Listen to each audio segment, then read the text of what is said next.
Welcome. At this time, I'd like to reconvene, the October 3rd, 2017 regular scheduled board meeting of the Davie County Board of Education. At this time, we are moving into the invocation, and I will have the invocation. Heavenly Father, we come to you today asking for your guidance, wisdom, and support as we begin this meeting. Help us to engage in meaningful discussion, allow us to grow closer as a group, and nurture the bonds of community.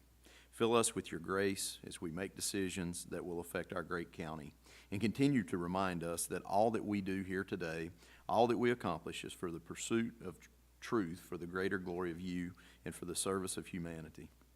We ask these things in your name. Amen. At this time, if you would, please stand with me for the Pledge of Allegiance.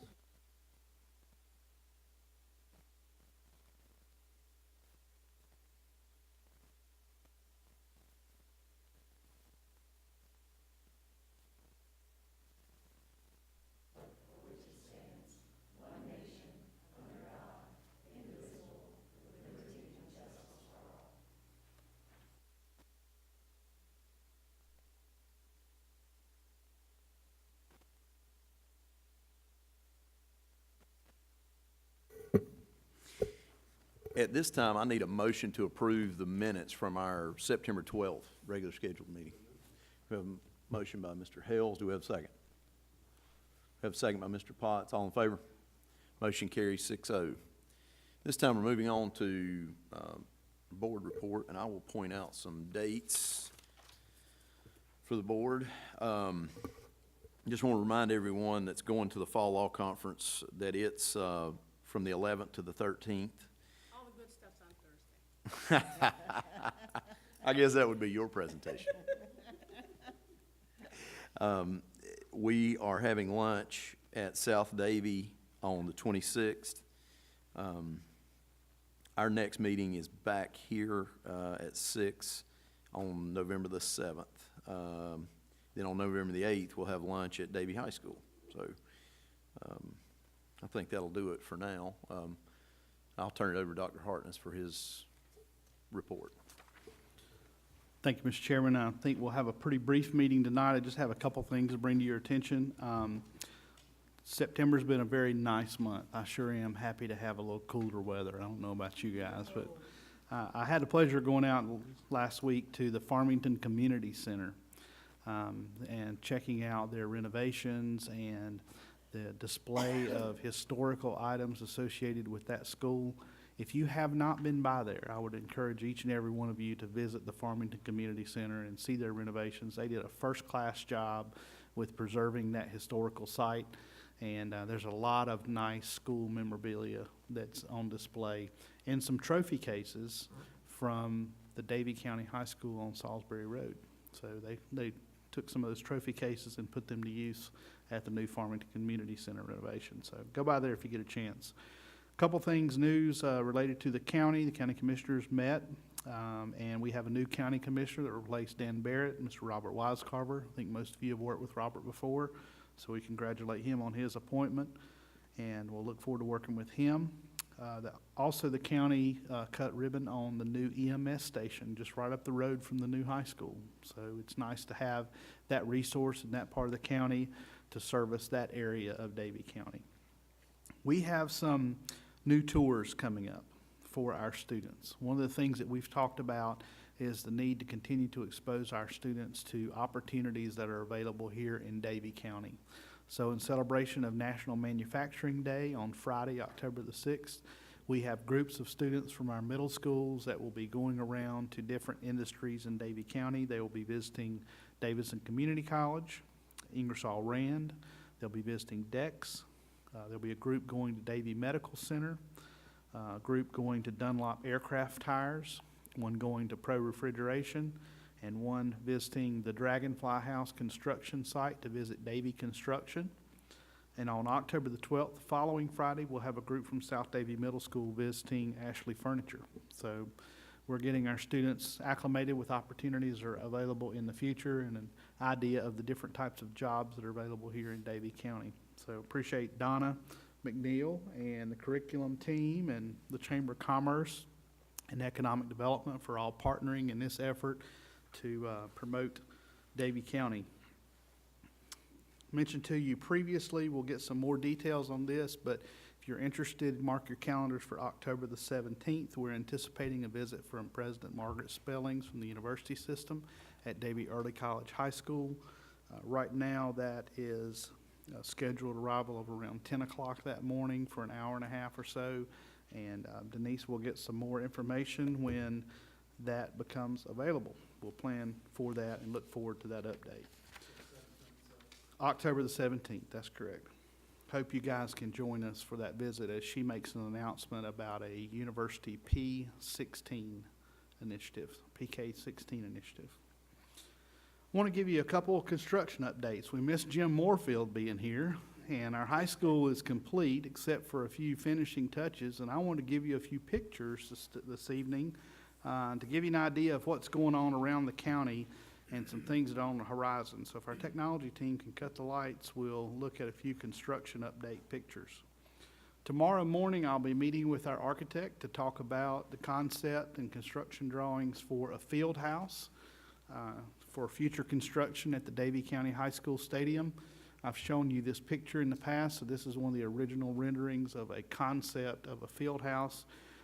Our architect continues to work with staff and our different departments and athletic folks on this concept, and we hope to bring you an estimated cost of this and a plan for constructing this in the near future at a future board meeting. So I just want to let you know that's still on the front burner, and we're talking about that, in fact, meeting tomorrow.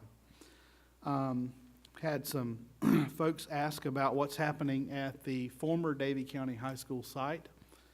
That's the former D building. We have equipment on site now, and Safeco, our contractor, is in the middle of removing the oldest buildings on that campus.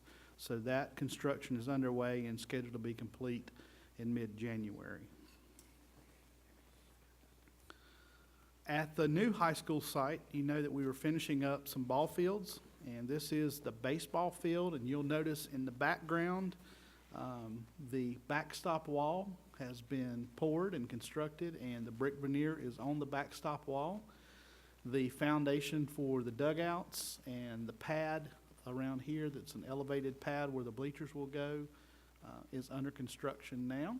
So that's the baseball field. The softball field is farther along. It's on the left-hand side of War Eagle Drive when you first come into the site, and you'll notice that this is the backstop wall for the softball field. There'll be a lot of fill that comes in here. The contractor's job was to pour this wall, to veneer this wall, and to pour the foundations and this concrete pad that will be in this dirt area. This is where the bleachers will sit. And then to allow our students the opportunity to construct the masonry walls. And you'll see here our students have constructed these masonry walls for the dugouts. So that's one of the dugouts there. And you'll see some of our students there in the background. There's the masonry bus in the background, and they are out there working feverishly constructing those masonry walls. They'll finish up the masonry walls at the softball field this week, and then they'll be moving to the baseball field while the contractor comes back in and pours that concrete slab. And then when they finish the block masonry at the baseball field, they'll come back and put the brick veneer on the dugouts. While the contractor's finishing up and they're working at baseball, the construction management class will be constructing the roof on the dugouts. It's really good that our students are a part of this project and getting some real-world experience. And I told Mr. McKnight today that these young men will come by this school and they will show their spouse, their children, and their grandchildren, I was a part of building that. So it's take a lot of pride in what they do, and it's a good opportunity. I want to interrupt for just a second. I was out there this afternoon, and they were doing a heck of a job. They were working hard. They were doing it's a neat it's really good opportunity for those students to be involved. It's a wonderful learning experience. It is. Wonderful learning experience. So you can see some of the guys here learning from each other and from their instructor and doing a great job. So this is the back side of the dugout. Also, if you drive around to the back of the school, this picture was taken on Saturday. The greenhouse is going up. They're going to be putting the finishing touches on it in the next few weeks. I know Ms. McNeil and our Agriculture and Horticulture Department are real excited about having this greenhouse and some of the enhanced features that were made possible from our Golden Leaf Foundation that's part of this greenhouse. So really pleased about that. I think it would be a good thing for me to end my comments tonight by acknowledging that we are in a difficult place in America, and it affects each of us, and it affects our students. And I wanted to leave you, when I begin reflecting on the events that happened yesterday and the events that have happened in the last few weeks, I look back to other leaders who have given us advice, and I want to leave you with two quotes this evening. The first is from President Eisenhower. "This world of ours must avoid becoming a community of dreadful fear and hate, and be, instead, a proud confederation of mutual trust and respect." I think those are wise words from Dwight D. Eisenhower, very applicable to today's events. I know I hear a lot of people talking about what happened yesterday and the fear that that instills in folks, and we must all recognize it was a tremendous loss in America, but we cannot continue to fear. We must forge ahead and address our fears and support each other and have mutual trust and respect. Can do a lot of healing. The other thing was a quote from Marie Curie, the lady who discovered radium.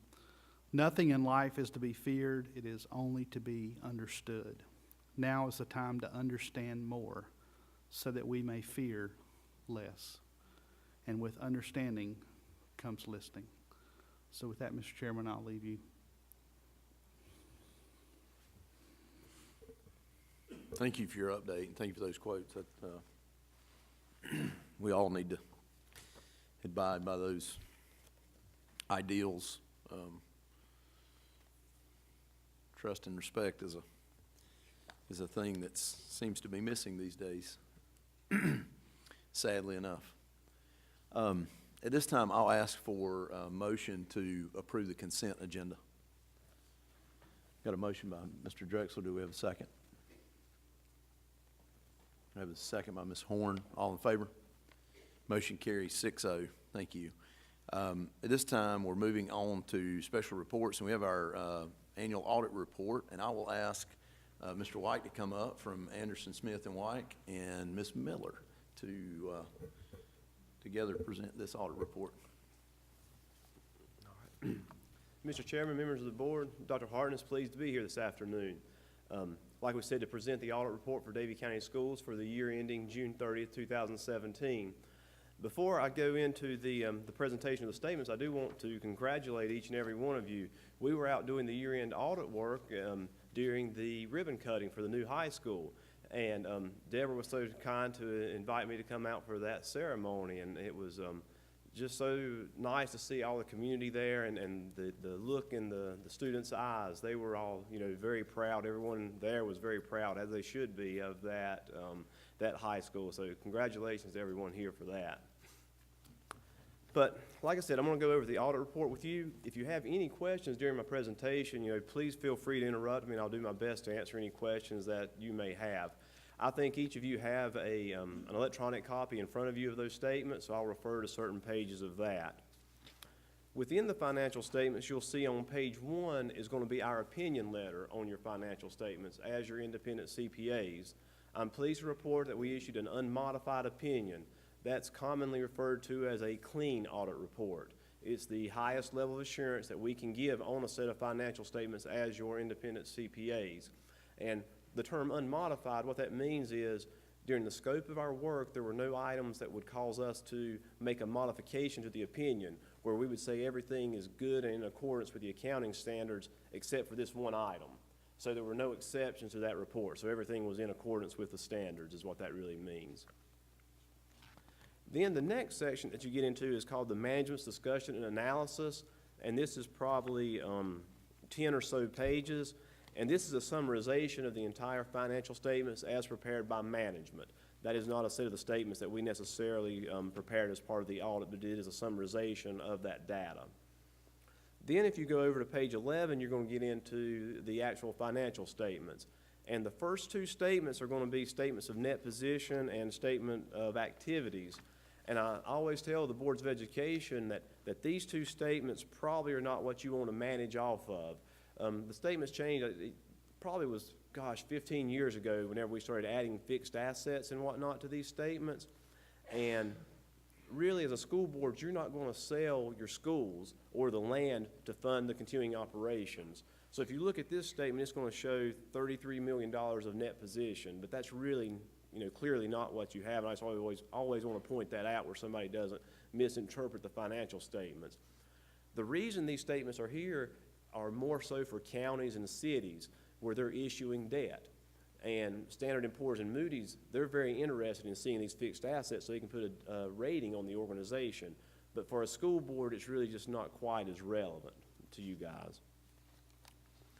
The real fund statements is what would matter to me if I was on a school board, and that's what I would recommend that y'all look at. And I'm going to move over to page 14. This is essentially the income statement for the funds.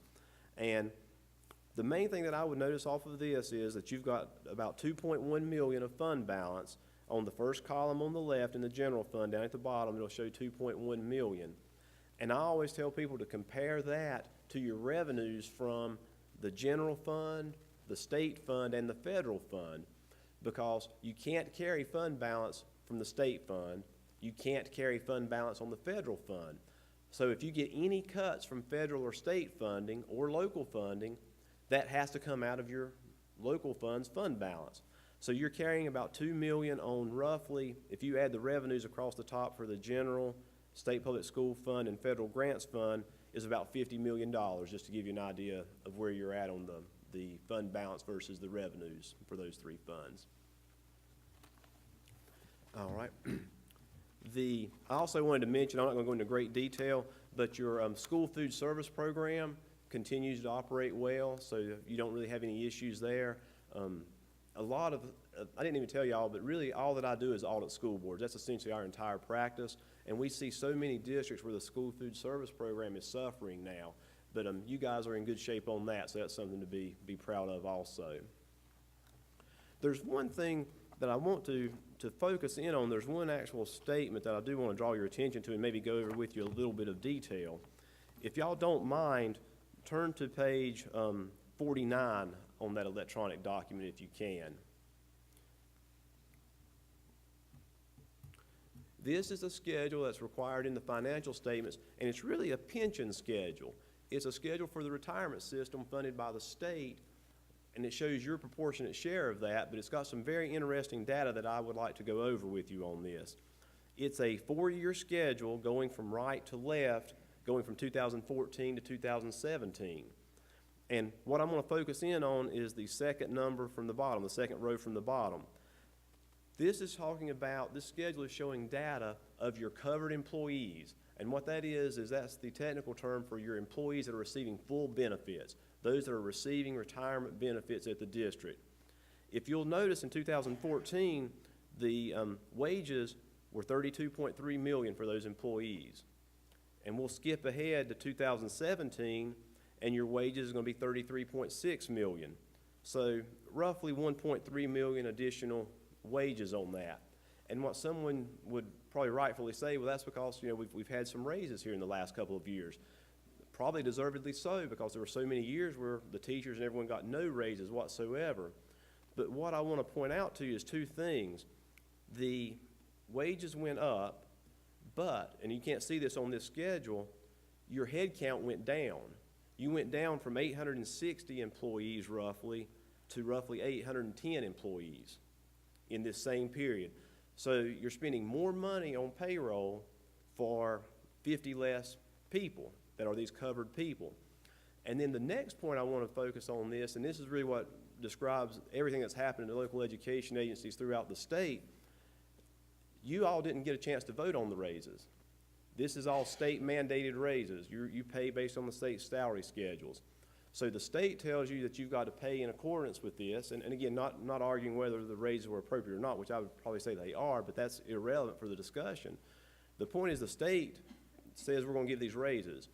Then what most districts tell me is about half of those positions are paid for in positional allotments.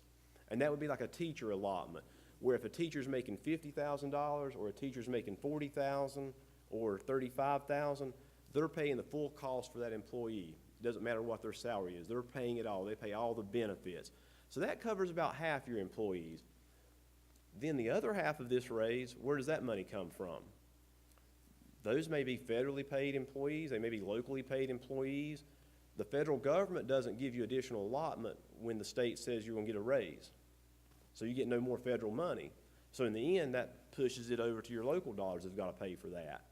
So that's the point that I want to make, and and I'm sure you've probably heard that before, but this is just something that's cold hard facts and audited numbers that you can really see it this way. The next part of this same schedule, if you look at it, is the top number across there. Going from 2014 to 17, right to left again, this is the retirement contributions. And this is solely the money that goes in for the retirement system. 8 to 9% is what's been going in over these years. It does not include payments for the post-employment health care benefits, which would make this number look even worse. But next year, those numbers will be reported. The accounting standards are changing where you're going to be able to see those numbers. But the point being is you paid $2.8 million for just retirement in 14. In 2017, you're paying about $3.35, $3.4 million. So again, your cost went up $500,000 for 50 less people. And the state probably covered half of that roughly is about what I figure. So it just shows what the LEAs, the local education agencies throughout the state are having to deal with on that. But, okay, the next thing I wanted to go over with is going to be the compliance section of our audit. And that starts on page 55 of this document, and it's only, 13 pages, but it really takes up the lion's share of our time. This is whenever we're looking at the transactions, individual transactions made by the school board to make sure they are indeed in accordance with applicable federal and state laws. And we also look to make sure the district has appropriate policies and procedures in place to make sure there's a very low likelihood of any fraud or misappropriation of assets. So those are the things that we're really digging in and looking hard at. There's 3 reports here, 3 opinion letters from us as the independent CPAs, and on all 3 of those reports, we issued unmodified or the clean audit report on all 3 of those. There were, even though you have a clean report, you still can have a financial statement finding. That would be a deviation, a violation of state law, or an internal control weakness. We noted no such findings during the course of our audit either. Then the last thing I wanted to go over with, I think each of you, again, it's probably going to be electronically, but you'll have a 2 or 3 page document, which is a required communications letter. This is a letter that's required by its name for us as your independent CPAs to report to those charged with governance, the Board of Education. And I'm not going to go through each and every item on here. The main thing for me is to let y'all know that during the course of our audit, we encountered no difficulties in dealing with management. Everyone was open to any inquiries that we have. We visit the schools, the different departments within the school board, clearly finance, and it's one of those things where we come in as the auditors and we sit down and we're asking for information. And, we like to get the information timely. We like to get full access to what we're looking for. And we were granted full access and we get the information timely. It's one of those things, if we ask for something, it takes a month to get that information to us. You're going to sort of look at it with common sense and say, well, was it ready when I asked for it, or did y'all decide to do it after I asked for it? So we didn't encounter anything like that. So we're very appreciative of the cooperation that we received from everyone at Davie County Schools. But does anyone have any questions for me? I know I went over a lot of information very quickly, but if you do have any questions, please let me know. Okay. I had one earlier, but I think it was answered, but because I asked these guys before the meeting, if you would go to page 6. Okay. Last paragraph on page 6.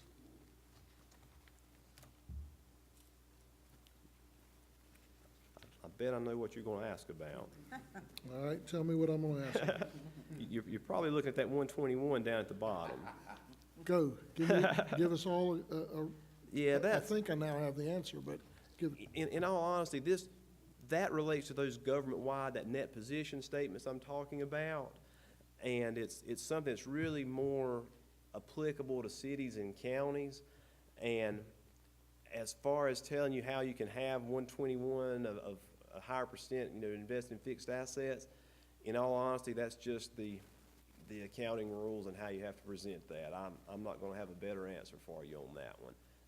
I've been asked that before. What was that?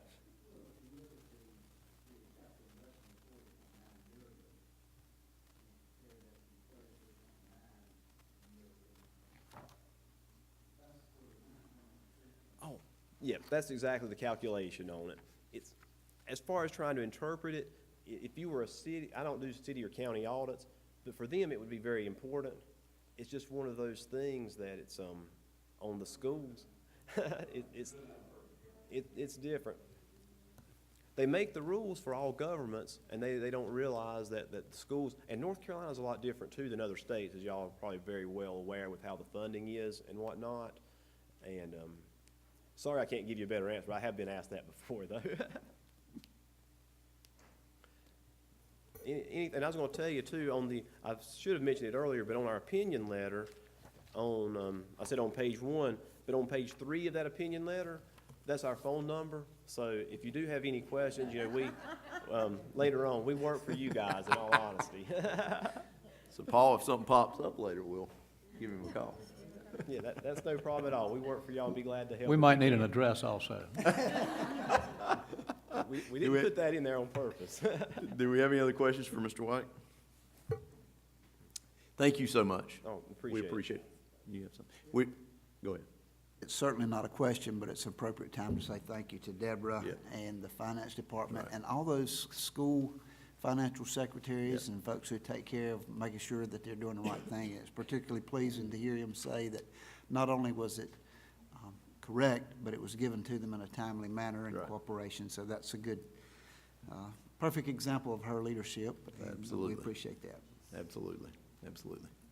All right, Thank y'all. you, Anything, Mike. let me know. Thanks for coming. And again, thank you, Ms. Miller. We appreciate all the time that you've put into it. I know you've put a ton of time into it, and your team, as Dub said. That is certainly a testament to your professionalism, and we appreciate that. At this time, we're moving on to public address to the board, and I don't see anything, Ms. Wilson. All right, well, next up is adjourning the meeting. It is. Isn't that something? Do we have any comments from the board? This is the fastest one I've sat in. Maybe a record. That's right. That's right. That's right. Although last one was probably your longest one. Probably. Yeah, I've had some long ones. So we have a motion. Do we have a second? We have a second, Mr. Hales. All in favor? We are adjourned. Thank you for coming tonight.